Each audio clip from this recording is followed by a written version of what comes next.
Hello everyone, welcome back to another video. आज की इस वीडियो में हम करने वाले हैं बीएड एंट्रेंस एग्ज़ाम, जो कि आपका बिल्कुल जैसे कि इग्नू का हो गया, यूपी बीएड का हो गया, बिहार बीएड, झारखंड बीएड, ये सभी के लिए है। टीचिंग एप्टीट्यूड का कॉमन ही सिलेबस है, लगभग वही पैटर्न, उसी कंसेप्ट से क्वेश्चन आते हैं। इस वीडियो में हम करने वाले हैं कंप्लीट सिलेबस का एक क्विक रिवीजन, जिससे आपको एग्ज़ाम में इजीली क्वेश्चन बनाने में हेल्प मिल सके।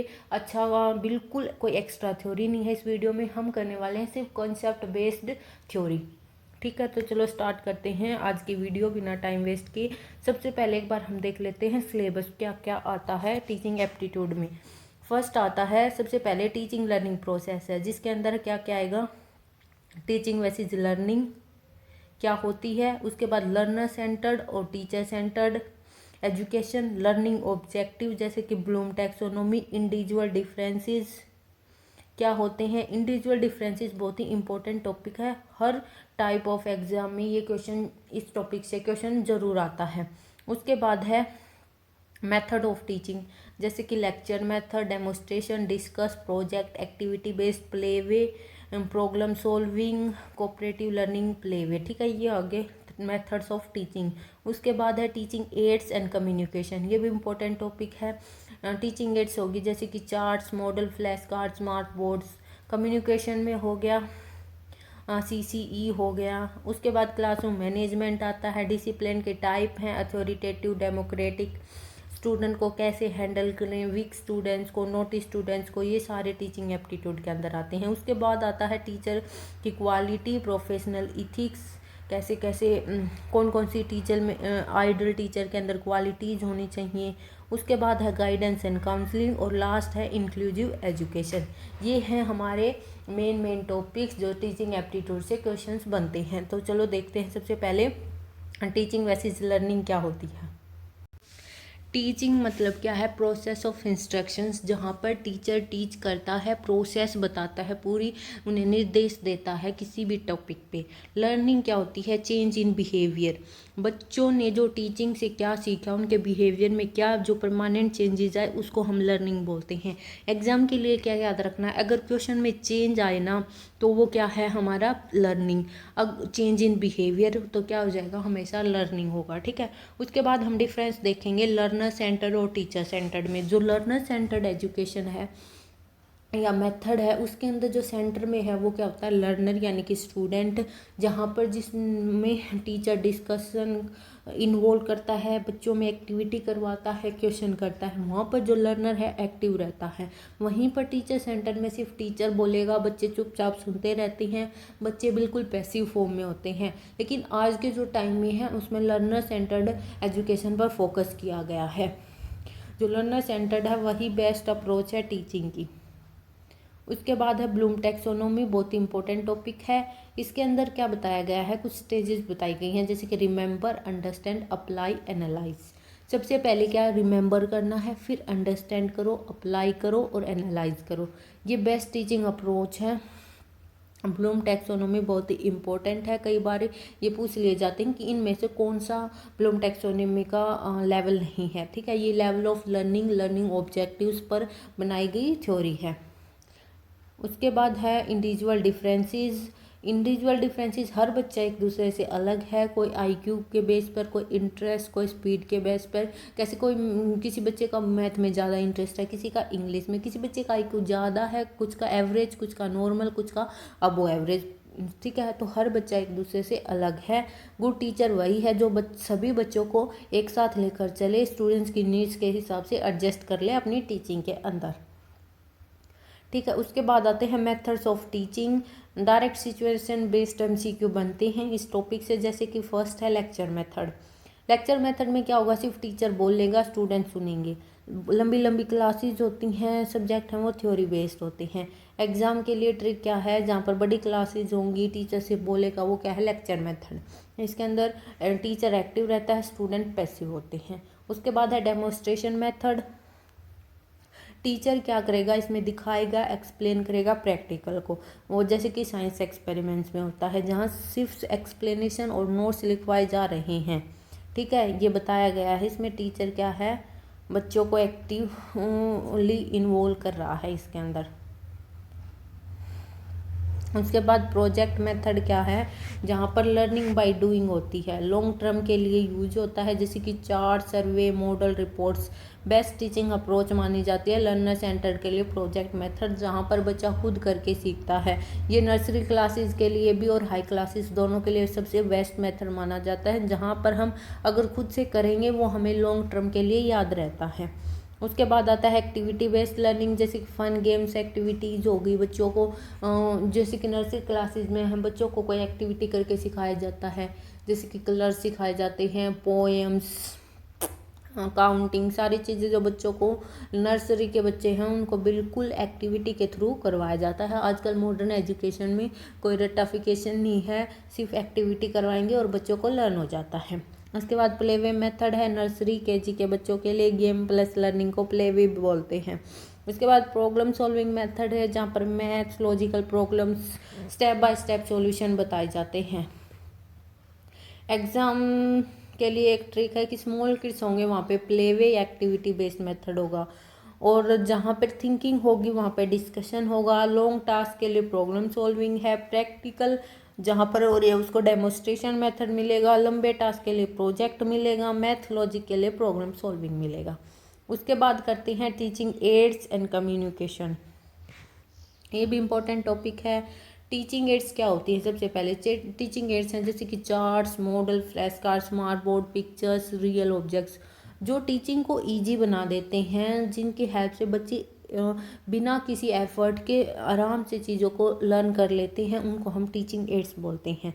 टिप क्या है, teaching ads make learning permanent, इनका यूज करके जो लर्निंग है बच्चों में परमानेंट लॉन्ग टर्म हो जाती है। जैसे कि हम क्या करते हैं, बच्चे को कुछ सिखा रहे हैं, छोटे बच्चों को दिखा रहे हैं कि पहले हम उनको टमाटो दिखा रहे हैं, ये टमाटर होता है, उसके बाद उसके बारे में कुछ बता रहे हैं कि ये चीज़ें इससे होती हैं, तो उनके दिमाग के अंदर फिक्स हो जाती हैं। हम उन्हें रियल लाइफ एग्जाम्पल्स भी दे सकते हैं, कुछ वीडियोज़ भी दिखा सकते हैं, ठीक है। उसके बाद इम्पोर्टेंस क्या है टीचिंग एड्स की, इससे बच्चों का इंटरेस्ट इंक्रीज होता है, अटेंशन है वो ग्रैब होती है, और अंडरस्टैंड जल्दी से अंडरस्टैंड कर लेते हैं, ठीक है। उसके बाद प्राइमरी क्लासेस के लिए सबसे बेस्ट है। और एक बात और, जो अच्छा टीचर होगा उनके अंदर ग्रेट कम्युनिकेशन होगा, great teacher is equal to great communicator. Communication आती है अब टीचिंग में, कम्युनिकेशन इन टीचिंग, वर्बल क्या होता है, स्पोकन वर्ड्स बोलने वाला। नॉन वर्बल कम्युनिकेशन क्या होता है, जहाँ पर आई कांटेक्ट हो, हैंड गेस्चर, बॉडी लैंग्वेज। सबसे पहले ये बताएगा कम्युनिकेशन क्या होगा, जहाँ पर टीचर का अच्छा कम्युनिकेशन होगा, बच्चे इजीली समझेंगे। फिर बताया गया है कम्युनिकेशन दो टाइप का होता है, एक नॉन वर्बल जहाँ पर क्या होता है आई कांटेक्ट होगा, हैंड गेस्चर हो सकता है, बॉडी लैंग्वेज हो सकती है, वहीं पर वर्बल जहाँ पर बोल कर समझाया गया हो, ठीक है। एग्जाम टिप के लिए गुड टीचर मेंटेन करेगा eye contact with all the students, ना कि एक बच्चे के साथ या आंखें चुराएगा, वो कांटेक्ट करेगा सभी बच्चों के साथ आई कांटेक्ट, जिससे उसको पता चले कि बच्चे समझ रहे हैं नहीं समझ रहे, उसको आई कांटेक्ट से ही पता चल जाता है। उसके बाद फीडबैक है, बहुत ही इंपॉर्टेंट है। फीडबैक क्या होता है, बच्चों से पहले तो टीच किए, फिर ये देखे कि बच्चों को लर्निंग हुई है या नहीं, उसको हम फीडबैक बोलते हैं। दो टाइप का है, डायग्नोस्टिक फीडबैक जहाँ पर हम प्रॉब्लम को आइडेंटिफाई करेंगे कहाँ पर बच्चे को समझ नहीं आया। उसके बाद रेमेडियल फीडबैक करेंगे, प्रॉब्लम को सोल्व करेंगे। पहले हमने देखा, डायग्नोज किया, यहाँ पर बच्चों को दिक्कत आई, प्रॉब्लम आई, उसके बाद उसकी दूसरा मेथड यूज करें या फिर कुछ और करके हम बच्चों को याद करवा दें। उसके बाद गुड टीचिंग क्या होती है, जहाँ पर एक्सप्लेनेशन अच्छी हो, शोइंग अच्छी हो, कम्युनिकेशन, तीन चीज़ें होती हैं टीचिंग के अंदर, एक्सप्लेनेशन, शोइंग और कम्युनिकेशन। उसके बाद आता है classroom management, direct situation based MCQ आएंगे इस टॉपिक से भी। सबसे पहले डिसिप्लिन टाइप है, टीचर के लिए एक सबसे इम्पोर्टेंट बात ये भी हो जाती है कि क्लासरूम मैनेजमेंट अच्छा हो। टीचर आज के टाइम में फैसिलेटर है, गाइड है, मेंटोर है, ना कि कोई कंट्रोलर है, बच्चों को दाब के रखे, बाइसनेस करे। टीचर को सभी बच्चे इक्वल हैं, इक्वली ट्रीट करेगा सभी को। जहाँ पर स्ट्रिक्ट होना होगा वहाँ पे स्ट्रिक्ट होगा, जहाँ पे फ्रेंडली होना होगा फ्रेंडली। तो टीचर कॉम्बिनेशन है फ्रेंड प्लस किसका, स्ट्रिक्ट का। तो इसीलिए उससे क्या होगा, क्लासरूम की जो मैनेजमेंट है वो अच्छी होती है। अब क्लासरूम मैनेजमेंट के डिफरेंट टाइप हैं, जैसे कि अथॉरिटेटिव और डेमोक्रेटिक डिसिप्लिन। अथॉरिटेटिव में क्या होता है, जहाँ पर स्ट्रिक्ट और फ्रेंडली दोनों इक्वल होते हैं। टीचर कॉम्बिनेशन करेगा दोनों का, जहाँ पर कई बच्चे फ्रेंडली उनको अच्छे से समझाएं, जहाँ पर बच्चे शरारत कर रहे हैं वहाँ पे स्ट्रिक्ट हो उसको अथॉरिटेरियन बोलते हैं। वहीं पर डेमोक्रेटिक डिसिप्लिन क्या होता है, बच्चे कुछ भी करें, शोर कर रहे हैं, समझ रहे हैं नहीं समझ रहे, उसको डेमोक्रेटिक बोलते हैं। यहाँ पर रूल भी है और केयर भी होती है। यहाँ पर सिर्फ टीचर गाइड करता है, बच्चों को सुनना है नहीं सुनना वो उनकी मर्जी है। उसके बाद है हैंडलिंग वीक स्टूडेंट। बट जो सबसे बेस्ट होती है वो अथॉरिटेटिव टाइप ऑफ डिसिप्लिन होता है, जिससे क्लासरूम मैनेजमेंट बहुत ही अच्छा होता है। अब बात करते हैं कि जो वीक स्टूडेंट है उनको बच्चे को टीचर कैसे हैंडल करे। इसी टाइप के टीचिंग एप्टीट्यूड में क्वेश्चन आते हैं, कोई ज़्यादा बड़ा डिफ़िकल्टी लेवल के नहीं आते। हम बेसिक जो इन कंसेप्ट को समझ लेते हैं, वहाँ पर आपको आंसर देना है एज ए टीचर बनकर कि अगर मैं टीचर होता तो इस टाइम कौन सा ऑप्शन चूज करता। ठीक है, वीडियो पसंद आ रही है तो लाइक और चैनल को सब्सक्राइब करना बिल्कुल मत भूलें। उसके बाद है कैसे करेंगे, हम उन्हें पनिश नहीं करेंगे, कोई एक्स्ट्रा सपोर्ट ईजी एग्जाम्पल्स। जो कोई बच्चा वीक है हम उसको थोड़ी एक्स्ट्रा सपोर्ट कर देंगे, एग्जाम्पल्स को थोड़ा इजी दिखाकर शो कर सकते हैं। पनिशमेंट नहीं देंगे, पनिशमेंट से बच्चा डर जाता है, उसका जो फोकस है वो हट जाएगा और वीक है वो और ज़्यादा वीक हो जाएगा। हमें वीक बच्चे को एवरेज लाना है, एवरेज तक इंटेलिजेंट तक ले जाना है। मेहनत से बच्चा अपनी पोजीशन चेंज कर सकता है। टीचर क्या कर सकता है, कॉन्फिडेंस बूस्ट करता है बच्चे का। ये हो गया वीक स्टूडेंट को कैसे हैंडल करें। उसके बाद नोटी जो स्टूडेंट है, शरारती तत्व हर क्लास में होते हैं, तो उनको कैसे हैंडल किया जाए। ठीक है, उनके लिए क्या है कि उनको डांट देना, जोर से पनिश कर देना, ये बहुत ही गलत मेथड है। उससे बच्चे को ज़्यादा इरिटेशन होती है और वो ज़्यादा शरारत करता है। ना उसको पनिश करना ना उसको डांटना, उसको क्या करना है, किसी काम में उलझा देना है। जैसे कि उसको रिस्पॉन्सिबिलिटी देनी है, जिससे बच्चे को उसमें उलझ के वो उसका दिमाग वहीं पे सेटल हो जाए और उसको एक्टिविटीज़ करने में मज़ा आ जाए, जहाँ से वो लर्निंग स्टार्ट कर देता है। और थर्ड है मोटिवेशन टेक्निक्स। मोटिवेशन टेक्निक में टीचर किसी की तारीफ़ कर दे, रिवॉर्ड दे दे, अप्रिसिएशन कर दे, रिस्पॉन्सिबिलिटी दे दे, ये कुछ मोटिवेशन की टेक्निक होती हैं। पनिशमेंट करने से बच्चा इरिटेट हो जाता है, उसका फोकस बिल्कुल हट जाता है। टीचर को मोटिवेट कर देना चाहिए, प्राइज़ कर दे, रिवॉर्ड दे दे, अप्रिसिएशन, ये सारी चीज़ें करके टीचर बच्चे को मोटिवेट कर सकता है। कंक्लूजन क्या है, एक परफेक्ट टीचर क्लासरूम कंट्रोल भी करेगा, मोटिवेशन भी करेगा और प्लानिंग भी करेगा। कैसे लेसन प्लान करे, सारी चीज़ें, ये सारी चीज़ें अच्छी क्लासरूम मैनेजमेंट की क्वालिटीज़ हैं। उसके बाद है teacher qualities and professional ethics. क्या क्या एक अच्छे टीचर के अंदर क्वालिटीज होनी चाहिए, क्या क्या प्रोफेशनल इथिक्स होने चाहिए। सबसे पहले बात करते हैं क्वालिटीज़ की।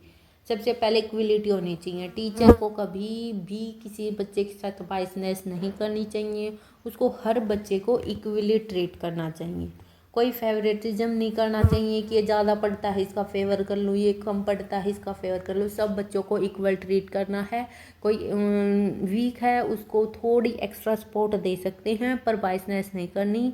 वीक स्टूडेंट को क्या कर सकते हैं, इग्नोर बिल्कुल नहीं करना, उसको थोड़ा हल्का सपोर्ट कर दो, इजी एग्जांपल्स दे दो, ये कर सकते हैं। उसके बाद सेकंड है पेशेंस। इक्वलिटी के बाद एक सेकंड क्वालिटी है पेशेंस। टीचर के अंदर पेशेंस बहुत ज़्यादा ज़रूरी है। हर स्टूडेंट को की जो लर्निंग स्पीड है वो अलग होती है, हर बच्चा अपनी पीस के अकॉर्डिंग चलता है, तो इसीलिए टीचर के अंदर पेशेंस होनी चाहिए। सब बच्चों को इकट्ठा एक साथ लेकर आगे बढ़ना चाहिए। Teacher should be patience and काम। पेशेंस और कामनेस बहुत ही ज़रूरी है। उसके बाद फ्रेंडली बिहेवियर भी होना चाहिए। टीचर को अप्रोचेबल होना चाहिए, कंडीशन के हिसाब से चेंज हो जाना चाहिए। जहाँ पर स्ट्रिक्ट होने की जरूरत है वहाँ पर स्ट्रिक्ट हो जाए, जहाँ पर फ्रेंडली होने की जरूरत है वहाँ पर थोड़ा फ्रेंडली भी हो जाना चाहिए। उसके बाद है गुड लिसनर। टीचर को अच्छा लिसनर होना चाहिए, जहाँ पर वो बच्चे की प्रॉब्लम समझ सके, सुन सके और उसको सोल्व कर सके। टीचर को कम बोलना चाहिए, बच्चों को भी बोलना, एक्टिव पार्टिसिपेट करने का मौका देना चाहिए। एक्स्ट्रा टिप क्या है, बेस्ट टीचर बिहेवियर क्या होगा, सपोर्टिव प्लस अंडरस्टैंडिंग, दोनों चीज़ें होंगी, सपोर्टिव भी होगा और अंडरस्टैंडिंग भी होगा। और एक अच्छा टीचर केवल पढ़ाता नहीं है, इंस्पायर भी करता है बच्चों को। उसके बाद है प्रोफेशनल इथिक्स। क्या क्या इथिक्स होने चाहिए, कोई डिस्क्रिमिनेशन नहीं होगा, जाति, रंग, भेद, किसी के आधार पर भी बच्चों के साथ कोई भेदभाव नहीं होना चाहिए, ना कास्ट, ना रिलीजन, ना जेंडर के हिसाब से। ऑनेस्ट इवैल्यूएशन, इवैल्यूएशन बिल्कुल ऑनेस्ट होना चाहिए। इवैल्यूएशन यहाँ पर एक क्वेश्चन और बन सकता है। इवैल्यूएशन दो टाइप का होता है, फॉर्मेटिव और समेटिव। फॉर्मेटिव क्या होता है? ड्यूरिंग द लर्निंग, लर्निंग के दौरान। समेटिव क्या होता है? After learning. ये याद रखो, during the learning formative, after the learning क्या होगा? Summative evaluation. बच्चों की रिस्पेक्ट, वो जब बच्चों की हम खुद जो टीचर हैं वो रिस्पेक्ट करेंगे तभी बच्चे टीचर की रिस्पेक्ट करते हैं। इसीलिए जो इथिक है टीचर का वो ये है कि वो बच्चों की इज्जत करे। डिग्निटी ऑफ प्रोफेशन, अपनी जो प्रोफेशन है उसकी डिग्निटी को मेंटेन रखे। टीचर सोसाइटी का रोल मॉडल होता है, क्योंकि सब बच्चे वो टीचर से इंस्पायर होते हैं, टीचर की कैरेक्टरिस्टिक्स देखते हैं। ठीक है, तो एक टीचर क्या होता है? सोसाइटी का रोल मॉडल होता है। उसके बाद रिस्पॉन्सिबिलिटी ऑफ टीचर, क्या क्या रिस्पॉन्सिबिलिटी होती हैं एक अच्छे टीचर की? सेफ इन्वायरमेंट बनाता है, मोरल वैल्यूज़ को डेवलप करता है, कॉन्फिडेंस बिल्ड करता है बच्चों के अंदर। Confidence is the key of personality of every student. उसके बाद है कंक्लूजन, क्या होगा इन सारी बातों का? एक परफेक्ट टीचर क्या होगा? जहाँ पे नॉलेज भी हो और कैरेक्टर भी हो। स्टूडेंट फॉलो करते हैं टीचर के पर्सनैलिटी को more than the words. Teacher की जो पर्सनैलिटी है बच्चे उसको ज़्यादा फॉलो करते हैं, ना कि वो जो बोल रहा है, क्योंकि बच्चों को जो दिखता है वही करते हैं। उसके बाद टॉपिक है learner and learning process. Who is learner? सबसे पहले बात आती है कि सीखने वाला कौन है। लर्नर है वो अटेम्प्ट करेगा, रेडी टू लर्न। लर्नर क्या है? जो सीखना चाहता है, ready to learn. Actively participate करेगा, लर्न करेगा हर एक्सपीरियंस से। एवरी लर्नर वो अलग होता है। Learner is not a passive, बल्कि क्या होगा? लर्नर एक्टिव होगा। जो एक्टिव होगा पार्टिसिपेशन करेगा, रेडी टू लर्न करेगा, एक्सपीरियंस से सीखेगा। यूनिक है सारे लर्नर्स। उसके बाद आता है लर्निंग का क्या मीनिंग है। जहाँ पर भी किसी के बिहेवियर में चेंज आ जाए, परमानेंट चेंज, उसको लर्निंग बोलते हैं। और इसके साथ ही जो लर्निंग की प्रोसेस होती है वो कंटिन्यूअस होती है, हमेशा चलती रहती है। हम हर जगह, सिर्फ स्कूल या कॉलेज में ही नहीं बल्कि हर जगह कुछ ना कुछ नया सीखते रहते हैं। इसीलिए हम इसको एक कंटिन्यूअस प्रोसेस बोलते हैं। सिंपल रूल क्या है कि good teachers not only teach, they inspire. उसके बाद कैरेक्टरिस्टिक करते हैं लर्निंग की। लर्निंग क्या है? कंटिन्यूअस है, गोल ओरिएंटेड है। Learning brings behavioural change, behaviour के अंदर चेंज लाते हैं। ये डिपेंड करती है एक्सपीरियंस और प्रैक्टिस के ऊपर। ठीक है, अगर कई बार ये आ जाता है कि इनमें से नहीं है, not a characteristic of learning, 4 option आ जाते हैं, तो आप एक बार याद कर लीजिए। कंटिन्यूअस है, गोल ओरिएंटेड है, बिहेवियरल चेंज है और डिपेंड करती है एक्सपीरियंस और प्रैक्टिस के ऊपर। एग्जाम में टिप है कि टेम्परेरी चेंज नहीं होता, लर्निंग से परमानेंट चेंज आते हैं। उसके बाद करते हैं role of teacher in learning. Learning process के अंदर टीचर का क्या रोल है? जो टीचर है वो क्या है? गाइड करता है, मोटिवेट करता है, फैसिलिटेट करता है, सपोर्ट करता है। बेस्ट रोल क्या है? फैसिलिटेटर ऑफ लर्निंग, लर्निंग को आसान करवाता है, फैसिलिटेट करवाता है हमारे लिए एक्सपीरियंसेस को। उसके बाद फैक्टर अफेक्टिंग लर्निंग, जैसे कि मोटिवेशन, मोटिवेशन भी इफेक्ट करता है, इंटरेस्ट करता है, इंटेलिजेंस। ये 3 फैक्टर हैं जो इफेक्ट करते हैं लर्निंग को। कंक्लूजन, गुड टीचर्स फोकस करता है लर्नर पर, ना कि कंटेंट के ऊपर। जैसे कंटेंट तो अपने आप ऑटोमेटिक ठीक हो जाएगा जब लर्नर का फोकस होगा। ठीक है, तो हमने क्या कर लिया? लर्नर और लर्निंग प्रोसेस में सबसे पहले तो देखा कि लर्नर कौन है। उसके बाद meaning of learning, characteristic of learning, role of teacher in learning process and factors कौन कौन से हैं जो अफेक्ट करते हैं। उसके बाद करते हैं मोटिवेशन को। मोटिवेशन क्या होती है? मीनिंग होता है कि फोर्स जो एक्शन लेने के लिए इंस्पायर करता है।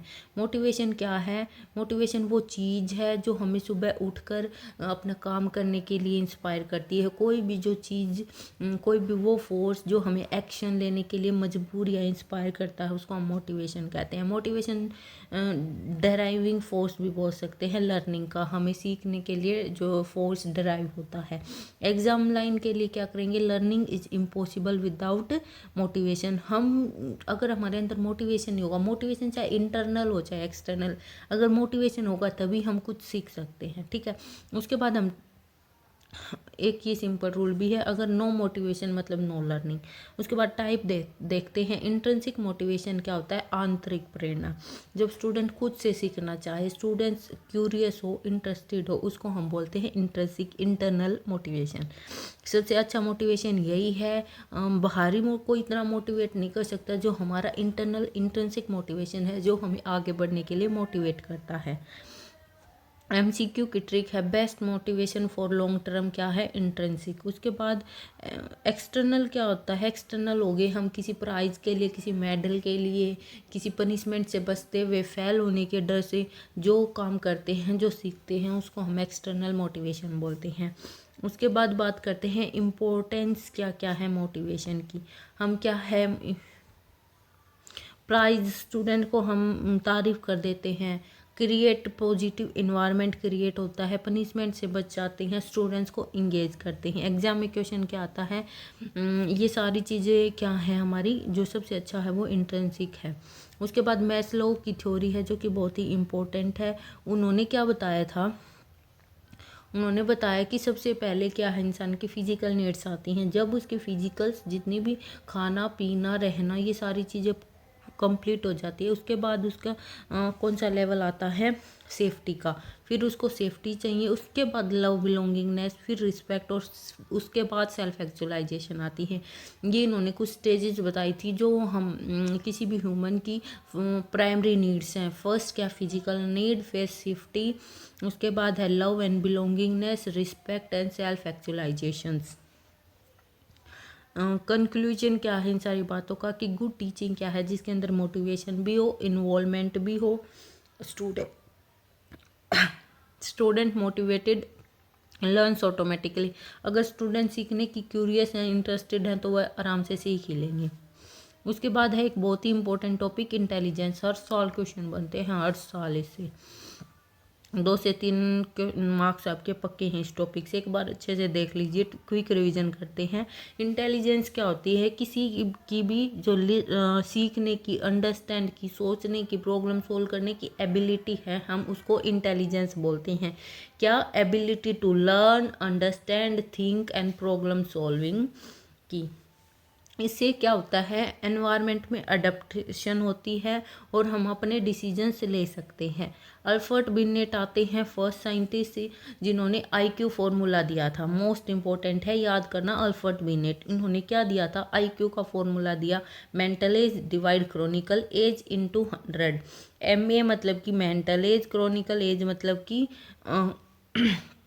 CA। इन्होंने ये फॉर्मूला दे दिया। मेंटल एज जो हमारा जितना मानसिक है, क्रोनिकल जो हम एक्चुअली जितने साल के हैं वो। अगर हमारी मेंटल एज 12 साल जितनी है, हमारी जो एक्चुअल एज है वो 10 साल है, तो हमारा जो IQ है वो 120 होगा। ठीक है, IQ 100 है वो एवरेज है, इससे नीचे बिलो एवरेज और इससे ऊपर सुपीरियर।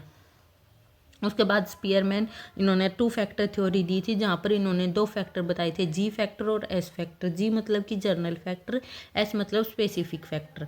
ये दोनों क्या हैं? एबिलिटीज़ हैं। इन्होंने 2 फैक्टर्स की बता दी थी, G मतलब जर्नल बातें, S मतलब स्पेसिफिक फैक्टर्स। ये एबिलिटी होती हैं 2 टाइप की। इन्होंने IQ पर ये बातें बताई। उसके बाद सबसे इम्पोर्टेंट आती है गार्डनर मल्टीपल इंटेलिजेंस थ्योरी। इन्होंने 8 टाइप की बातें की थी।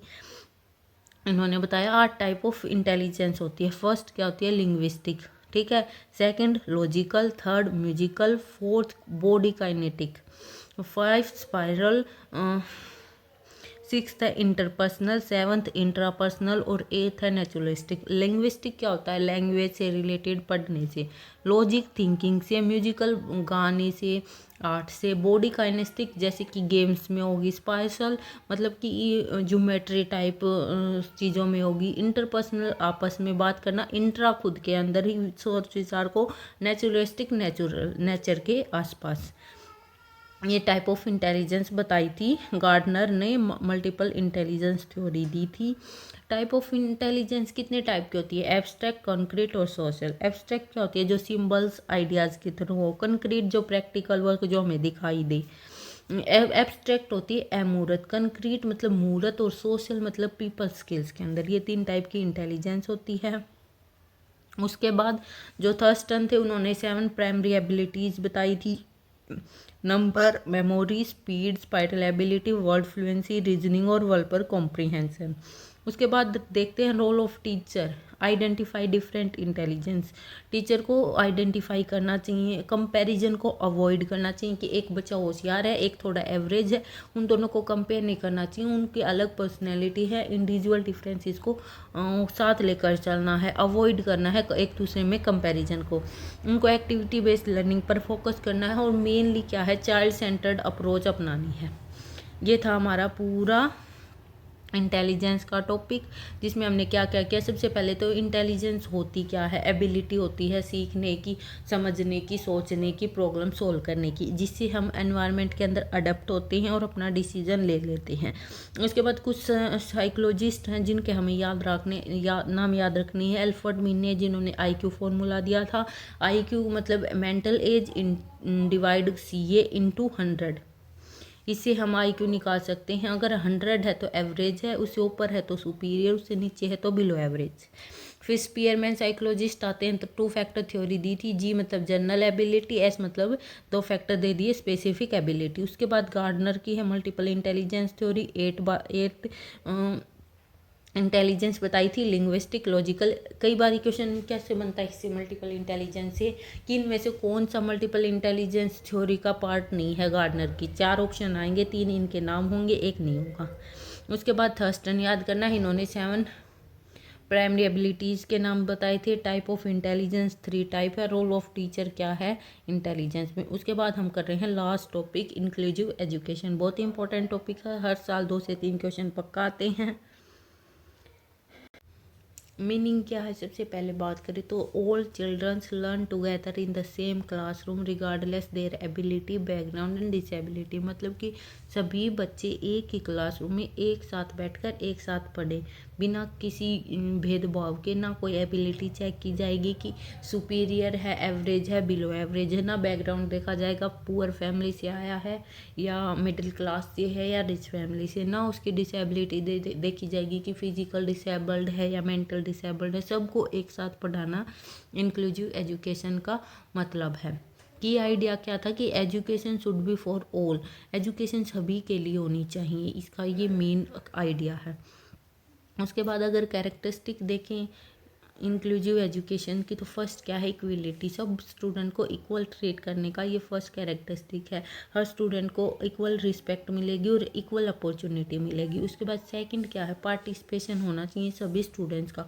All student takes part in classroom activities together, सभी को पार्टिसिपेशन का मौका मिलना चाहिए। फ्लेक्सिबल टीचिंग मेथड होने चाहिए। टीचर को बच्चों के हिसाब से अपने जो मेथड्स हैं वो चेंज करने चाहिए, डिफरेंट लर्निंग स्टाइल अपनाना चाहिए।